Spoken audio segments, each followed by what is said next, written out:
नमस्कार दर्शक बंधु, आज आम जाना 7 तारिख सोमवार संध्यार राशिफल। मेष राशि पूर्वर लगी रही विवाद समाप्त हेब। कार किणवा लगी परिवार लोकों सहित कथा हेबे। राजनीति रे अधिकारी मानक सहित संपर्क बढ़िबो। वृष राशि पारिवारिक संबंध रे भल तालमेल बजाय रहिबो। आर्थिक स्थिति मजबूत हेब। कंप्यूटर संपर्कित सामग्री किणिबे।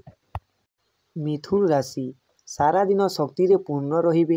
विशेष व्यक्ति स्वागत सत्कार रे व्यक्त रहिबे। आय पाई नुआ उत्स पाइबे। प्रेम संबंध मधुर हेबो। कर्कट राशि घर लोकों ठारू आगकू बढ़िबार उपदेश पाइबे। सरकारी चाकरी पाई प्रयास करी आसुतबा लोक भल खबर पाइबे। बेपार भल चलिबो। सिंह राशि धार्मिक कार्य रे अंशग्रहण करिवे। परिवहन व्यवसायी को भल लाभ मिलिबो। विद्यार्थी परिश्रमर भल परिणाम पाइबे। कन्या राशि नुआ व्यवसाय आरंभ करने को चाहूले अभिज्ञ व्यक्ति परामर्श नियंतु।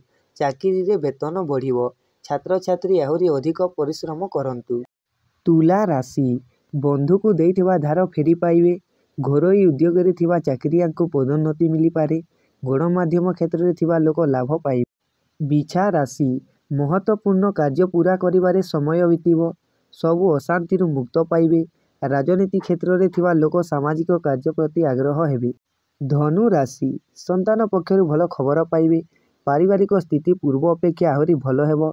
समाज रे आपणक कार्यदक्षता पाई सम्मानित हेबे। मकर राशि काहारी ठारू नेइथिबा धार परिशोध करिवे। कार्य रे सफलता पाइबे। कोनोसी जगार निवेश करि पारंती। चाकरी रे सकारात्मक परिवर्तन हेबो। कुंभ राशि बंधु आपणक मनोबल बढ़ाइबे। व्यापार रे उन्नति हेबो। जीवन साथी सहित बाहर को बुली जिवे। अविवाहित लगी भल विवाह प्रस्ताव आसिबो। मीन राशि आय अपेक्षा करज वृद्धि हेबो। ऑफिस रे स्थिति ठीक रहिबो।